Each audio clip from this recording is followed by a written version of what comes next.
అమరులైన కుటుంబాల వారికి ఒక 25,000 పెన్షన్ ప్రతి నెల ఇస్తామన్నారు. తర్వాత మిగతా ప్రజలందరికీ కూడా తగిన సహాయం అందజేస్తామని, ప్లాట్లు ఇస్తామని చెప్పి ప్రభుత్వం హామీ ఇచ్చిన సంగతి తెలిసిందే. అది వీలైనంత తొందరగా అమలు చేయవలసిందిగా మనం అందరం కూడా విజ్ఞప్తి చేస్తూ, దశాబ్ది పూర్తయినటువంటి సందర్భాన మనం ఈ సందర్భంగా మరి ఉద్యమకారులను గౌరవించాలని చెప్పి అందరూ కూడా కోరుతా ఉన్నాం.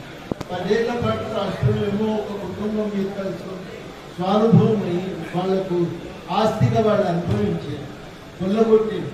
ఇవాళ మనం విద్యుత్తు కొనుగోలు ఒప్పందాలను పరిశీలిస్తే, విద్యుత్తు విధానాలను చూస్తే అర్థమవుతుంది.